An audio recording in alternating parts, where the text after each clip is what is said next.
Hi guys, இன்றைக்கி வந்து பார்த்திங்கன்னா ஒரு ப்ரிப்ரேஷன் வீடியோ மாதிரி தான் நீங்கள் பார்க்க போகிறீங்க. ஸோ நாளைக்கு வந்து பார்த்திங்கன்னா நமக்கு ஒரு பிக் டே மாதிரி நிறைய விஷயங்கள் புதுசாக பண்ண போகிறேன். ஸோ என்னன்றதெல்லாம் உங்களுக்கு டீட்டெயிலாக சொல்கிறேன். ஸோ அதுக்கு முன்னாடி இன்றைக்கி வந்து பார்த்திங்கன்னா அதுக்கான ப்ரிப்ரேஷன், ஸோ நாளைக்கான ப்ரிப்ரேஷனுக்கான வீடியோஸ் தான் இன்றைக்கி பார்க்க போகிறீங்க. லைக் செல்ஃப் பேம்பரிங் அந்த மாதிரி குட்டி குட்டி வீடியோஸ் தான். பேக்கிங் ஆல்ரெடி நம்ம முடிச்சாச்சு. ஸோ எல்லா பேக்கிங் எல்லாம் டன். ஸோ இன்றைக்கி என்னென்னா லைக் எனக்கு என்ன செல்ஃப் பேம்பரிங் நாளைக்கு நம்ம போகிறோம்னா இன்றைக்கி நம்ம என்ன பண்ணிக்கலாம் அப்படின்றத பார்க்க போகிறீங்க. ஸோ முதல்ல வந்து பார்த்திங்கன்னா நான் எண்ணெய் வச்சுக்கிறேன். இன்றைக்கி நல்ல ஒரு ஹேர் வாஷ் எடுத்துக்க போகிறேன். ஸோ தட் நம்ம 3 days ஸ்டே பண்ண போகிறோம், வெளியில் ஸ்டே பண்ண போகிறோம். அதனால் இப்போயே நம்ம வீட்டிலையே நல்லா ஹேர் வாஷ் பண்ணிக்கிட்டால் ஸோ நாளைக்கு நமக்கு ரொம்ப ஹெல்ப்ஃபுல்லாக இருக்கும். அதனால் நல்லா எண்ணெய் வச்சு இன்றைக்கி தலைக்கு குடிச்சிக்க போகிறேன். இன்றைக்கி ஆக்சுவலாக எனக்கு ஒர்க் இருக்குது. இன்றைக்கி ஒர்க் பண்ணணும். நம்ம நாளைக்குலேருந்து தான் வந்து அந்த பெரிய விஷயம். ஸோ பிக்டே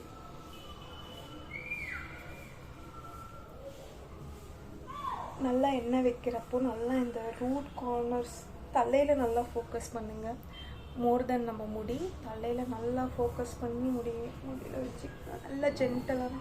எப்பயுமே நைல்ஸ் யூஸ் பண்ணாதீங்க தலையில். இப்போ நம்ம இப்படி வைக்கிறப்போ நம்ம தலையில் ஸ்க்ரப் பண்ணுறோம் இல்லைங்களா, நைஸை யூஸ் பண்ணாதீங்க. இந்த டிப்பு இருக்குது இல்லைங்களா, இதை தான் நம்ம யூஸ் பண்ணி நல்லா இப்படி தேய்க்கணும். ஸோ நல்லா ஜென்டலாக நல்லா தேய்ச்சிங்கன்னா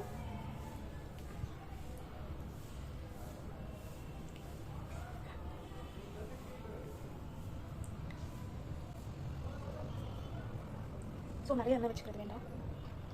ஸோ மட்டும் படாத மாதிரி வச்சாலே போதும்.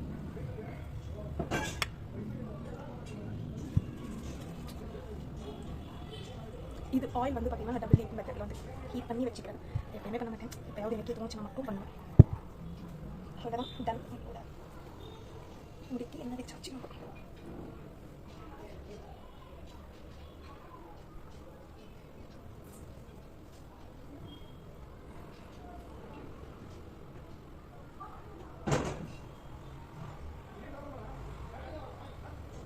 எல்லாமே எடுத்து நம்ம க்ளீன் பண்ணிட்டோம்ல. ஸோ எண்ணெய் வச்சு நல்லா கொண்டை போட்டாச்சு. அது நம்ம சும்மா இருக்க நேரத்துலலாம் வந்து பார்த்திங்கன்னா நம்மளோட ஸ்கின் செம்மையாக இருக்கும், பார்க்கவே எப்படி க்ளோயிங்காக இருக்கும். நம்ம எங்கேயாவது வெளில போகிறோம் அப்படின்னா மட்டும்தான் நம்ம ஸ்கின் இந்த மாதிரி ஆகிடும். பாருங்கள் எப்படி சொரை குறைன்னு இருக்குது. எப்படியாவது பண்ணி நல்லா மாற்றி நல்லா போகணும். ஸோ அதெல்லாமே நான் உங்களுக்கு காமிக்கிறேன். இன்றைக்கி நான் என்னெல்லாம் செல்ஃப் பேம்பரிங் பண்ணிக்கிறேன்னு சொல்லிட்டு உங்களுக்கு காமிக்கிறேன். நாளைக்கு நமக்கு அந்த ஈவெண்ட்டுக்கு நம்ம கொஞ்சம் இன்றைக்கி ரொம்ப நல்லா ப்ராப்பராக ரெடியாக இருந்தால் நாளைக்கு இந்த ஸோ லைக் நம்ம என்னெல்லாம் வச்சு முடிச்சிட்டோம். ஹேர் ஆயில் பண்ணியாச்சு. ஸோ இப்போ வந்து பார்த்திங்கன்னா இன்றைக்கி எனக்கு ஒர்க் இருக்குது. ஸோ இப்போ ஒர்க் கண்டினியூ பண்ண போகிறேன். நான் இன்னும் கொஞ்சம் நேரம் விட்டு ஹேர் பேக்கெல்லாம் போட்டு நம்ம அப்புறமா குளிக்கலாம். ஸோ ஏதோ ஓகே போயிட்டுருக்கு. எல்லாம் நல்லபடியாக போகணும். நான் இன்னும் என்னென்னலாம் நடக்குது, இன்றைக்கி நான் என்னென்னலாம் பண்ண போகிறேன். இன்றைக்கி ஃபுல் அண்ட் ஃபுல் ஒரு ப்ரிப்பரிங் வீடியோ மாதிரி தான் இருக்கும் உங்களுக்கு. நாளைக்கு நெக்ஸ்ட் டே நம்ம போகிறோம்னா இன்றைக்கி நம்ம எப்படியெல்லாம் ப்ரிப் பண்ணிக்கலாம் அப்படின்ற மாதிரி ஒரு வீடியோ தான் இருக்கும். நானே கொஞ்சம் அங்கங்கே பட்டி டிங்கரிங் வேலை மாதிரிலாம் பண்ணுவேன். ஸோ அதையுமே உங்களுக்கு நான் ஷேர் பண்ணிக்கிறேன் இன்றைக்கி. அப்புறமா நெக்ஸ்ட்டு ஹேர் பேக் போடுறப்போ நம்மளை மீட் பண்ணுறேன்.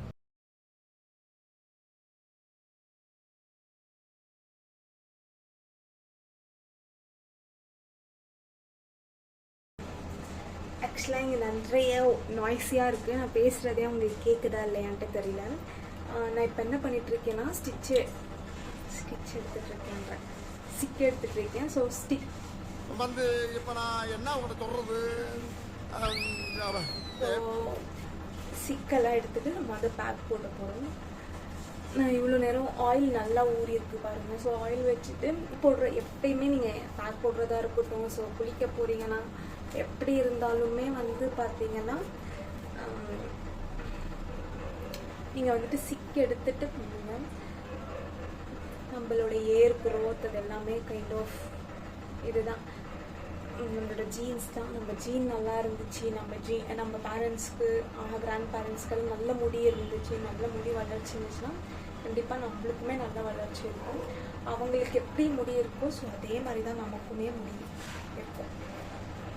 அதனால் நம்ம ரொம்ப பண்ண முடியாது, but at least we can care some more, கொஞ்சம் கேர் பண்ணிக்கலாம் நம்ம முடியை, ஷைனிங்காக பார்த்துக்கும்.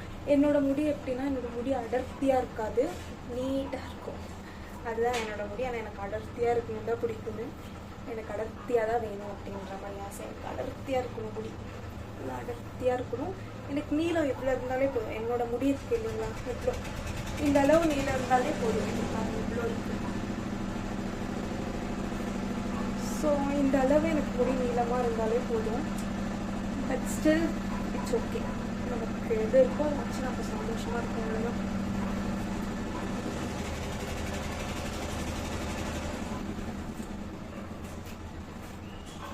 whatever we have to accept it. ரெண்டு மியூசிக் போச்சு. இப்போ வந்து பார்த்தீங்கன்னா எனக்கு அந்த ஏர் ஃபாலிக்கலாம் இருக்குது. இப்போயுமே நிறைய ஆகும், ஒரு சில டைமில் கம்மியாகும். ஏன்னா ரொம்ப ஸ்ட்ரெஸ்டாக இருக்கேன், ரொம்ப டென்ஷனாக இருக்கேன். அதே டைமில் ஒரு சில டைம்ல நிறைய முடி கொட்டும். ரொம்ப டென்ஷன் எடுத்துக்கலாம், ரொம்ப ப்ரெஷரைஸாக இருந்தால் நிறைய முடி கொட்டும். அப்போ தான் ஒன்றும் பண்ண முடியாது. ஒரு சில டைம் முடியே கொட்டாது. இப்போ பாருங்கள், இவ்வளோ தான் முடியே கொட்டிருக்கு, நிறைய கொட்டும்.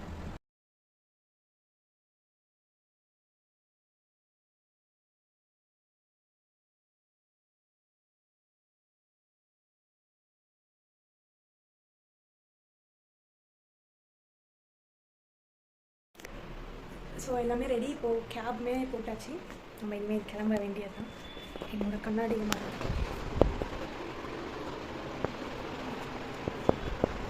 ஸோ இப்படி தான் இருக்குது என்னோடய அவுட்ஃபிட்.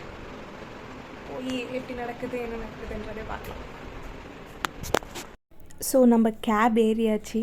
இவ்வளோ நேரம் நீங்கள் பார்த்துருப்பீங்க நான் செல்ஃப் பேம்பரிங் பண்ணுற வீடியோலாம். எதுக்கு இவள் பண்ணிகிட்ருக்கான், ஏன் இப்படி பண்ணிகிட்ருக்கான்னு க்ளூலெஸ்ஸாக பார்த்துட்ருப்பீங்க. ஸோ என்னன்னு பார்த்தீங்கன்னா, நான் வந்துட்டு ஒரு கம்பெனியில் ஒர்க் பண்ணிகிட்ருக்கேன். அந்த கம்பெனியில் எங்களை இன்வைட் பண்ணியிருக்காங்க. லைக் ஆல் த எம்ப்ளாயீஸ், எல்லா எம்ப்ளாயீஸுமே இன்வைட் பண்ணியிருக்காங்க. ஒரு 2 நாள் ஈவெண்ட் பண்ண போகிறாங்க. ஓகேங்களா, ஆஃபீஸ் சைட்லேருந்து கார்ப்பரேட் ஈவெண்ட்ஸ் மாதிரி நடக்கும். ஸோ ஒர்க் ஷாப் அந்த மாதிரிலாம் நடக்கும். அதனால 2 நாள் ஈவெண்ட்டுக்கு எங்களை இன்வைட் பண்ணியிருக்காங்க. எப்படின்னா 3 days 2 nights ஸ்டே அந்த மாதிரி. 3 days ஸ்டே 2 nights, ஓகேங்களா, அந்த மாதிரி. அதனால் எங்களோட ஆஃபீஸோட ஹெட் ஆஃபீஸ் அது வந்து எங்கே இருக்குதுன்னு பார்த்திங்கன்னா மும்பையில் இருக்குது. ஸோ மும்பையில் தான் ஈவெண்ட் பண்ண போகிறாங்க. நம்ம வந்து எங்கே இருக்கோம்னு பார்த்திங்கன்னா பெங்களூரில் இருக்கோம். ஸோ பெங்களூர்லேருந்து மும்பைக்கு நம்ம போக போகிறோம். எங்கன்னா ஃப்ளைட்டில் போக போகிறோம். ஃபஸ்ட் டைம் நான் ஃப்ளைட்டில் போகிறேன். நான் இது வரைக்கும் போனதே இல்லை. நான் ஃபஸ்ட் டைம் போகிறப்போ ஓசியில் போவேன்னு சொல்லிட்டு நான் நினச்சே பார்த்ததில்லை. அதனால் நம்ம ஃபஸ்ட் டைம் வந்துட்டு ஃப்ளைட்டில் போகிறோம். என்னோடய ஃப்ளைட் டைமிங்ஸ் எப்போ இருந்துச்சுன்னு பார்த்தீங்கன்னா மார்னிங் 6:10 அப்படி இருந்துச்சு. மார்னிங் 6:10 நம்ம அங்கே போய் ரீச் ஆகுறது 8:20 என்னமோ அந்த மாதிரி லேண்டிங் டைம் அந்த மாதிரி இருந்துச்சு. அதனால நான் என்ன பண்ணியிருந்தேன்னா நைட்டே வந்து பார்த்திங்கன்னா ஒரு எம்ப்ளாயி இருந்தாங்க எங்கள் கூட ஒர்க் பண்ணுறவங்க. ஸோ அவங்க வீட்டுக்கு போயிட்டு ஸ்டே பண்ணிவிட்டு மார்னிங் எல்லாருமே சேர்ந்து நாங்கள் ஒரு 3 பேர் சேர்ந்து கேபில் கிளம்பிட்டோம். 2 hours முன்னாடியே போயிடணும் அப்படின்ற மாதிரி சொன்னாங்க. இப்போ நமக்கு 6 மணிக்கு ஃப்ளைட்னா நம்ம 4 மணிக்கே போயிடணும் அப்படின்ற மாதிரி சொன்னாங்க. ஸோ காத்தால ஒரு 2-3 மணிக்கெல்லாம் அப்படி எழுந்து ரெடியெல்லாம் ஆகிட்டு நாங்கள் அங்கே வந்துட்டு 3 மணி இல்லை 2 மணிக்கே நாங்கள் எழுந்து ரெடியெல்லாம் ஆகிட்டு நாங்கள் கிளம்பிட்டோம். ஏன்னா இங்கே வந்து ட்ராவல் போகிறது வந்துட்டு எங்களுக்கு 2 hours ஜேர்னி இருக்குது. என்னோடய பிளேஸ்லேருந்து ஏர்போர்ட்டுக்கு வர்றதுக்கு 2 hours ஜேர்னி இருக்குது இல்லைங்களா. ஸோ அதனால நாங்கள் 2 hours முன்னாடியே கிளம்பிட்டோம். 2 மணிக்கெல்லாம் கிளம்பிட்டோம். 2 மணிக்கெல்லாம் கிளம்பி அங்கே போயிட்டு வந்து பார்த்திங்கன்னா 4 o'clock நாங்கள் செக்இன் பண்ணணும் அப்படின்ற மாதிரி சொல்லியிருந்தாங்க. எல்லா ப்ராசஸுமே எனக்கு ரொம்ப புதுசு. ஸோ எல்லாம் போயிட்டு செக்இன் பண்ணிவிட்டு என்னோடய லக்கேஜ் பேக் வந்துட்டு லக்கேஜ் பேக்ஸில் விட்டுட்டு போனேன். ஸோ எனக்கு ரொம்ப ஒரு மாதிரி ரொம்ப ஓவர்வெல்ம்டாக இருக்கும் இல்லைங்களா. நமக்கு ஃபஸ்ட் டைம் இந்த மாதிரிலாம் நடக்குது, இந்த மாதிரிலாம் போகிறோம் அப்படின்றதுனால ரொம்ப ஹாப்பியாக இருந்துச்சு. நான் ரொம்ப என்ஜாய் பண்ணிட்டு இருந்தேன். எனக்கு தூக்கமே வரல. நான் நைட்டெல்லாம் தூங்கலை, இருந்தாலுமே எனக்கு தூக்கமே வரல. நான் ஃப்ளைட் லேண்டிங்கு அது எல்லாம் பார்த்துட்டு இருந்தேன். ஸோ ரொம்ப நல்லா இருந்துச்சு. அன்றைக்கி டேவே வந்துட்டு ஏதோ புதுசாக பண்ணுறோம். எல்லாேருக்கும் ஒரு ட்ரீம் இருக்கும் இல்லைங்களா, ஃப்ளைட்டில் போகணும் அப்படின்றது. ஸோ அது என் ஆஃபீஸ்லேருந்து எனக்கு இந்த மாதிரி ஒரு ஆப்பர்ச்சுனிட்டி கிடச்சிச்சின்றப்போ ஐ ஃபெல்ட் வெரி ஹாப்பி. ரொம்ப சந்தோஷமாக இருந்துச்சு. ஸோ அதனால தான் நான் இதை வந்துட்டு ஷார்ட்ஸ்லலாம் ஷேர் பண்ணாமல் ஒரு யூடியூப் வீடியோவே ஷேர் பண்ணலாம் அப்படின்னு நினச்சி தான் ஷேர் பண்ணேன். ஸோ நான் ஈவெண்ட்டோட first day, second day, third டேவுமே உங்களுக்கு ஷேர் பண்ணுவேன். தேர்ட் டே அவ்வளோவா எதுவுமே இருக்காது. ஏன்னா தேர்ட் டே வந்துட்டு நமக்கு ஆஃபீஸில் ஒர்க் பண்ணணும் அப்படின்ற மாதிரி சொல்லியிருந்தாங்க. ஸோ அதனால் தேர்ட் டே அவ்வளோவா எதுவுமே லாக் இருக்காது. லைக் ஃபஸ்ட் டே, செகண்ட் டே ஈவெண்ட்ஸ் எல்லாம் நான் உங்களுக்கு கண்டிப்பாக ஷேர் பண்ணிக்கிறேன். என்ன நடந்துச்சு, எப்படியெல்லாம் போச்சு அப்படின்றது உங்களுக்கு எல்லாமே ஷேர் பண்ணிக்கிறேன். So thank you so much. நீங்கள் இது வரைக்கும் வீடியோ பார்த்துருந்தீங்கன்னா ரொம்ப ரொம்ப ரொம்ப thanks. So keep on supporting. இந்த மாதிரி சப்போர்ட் பண்ணிகிட்டே இருங்க. கண்டிப்பாக என்னோடய பெஸ்ட்டில் நான் வீடியோஸ் கொடுத்துட்டே இருக்கேன். Thank you so much. Thank you for வாட்சிங்.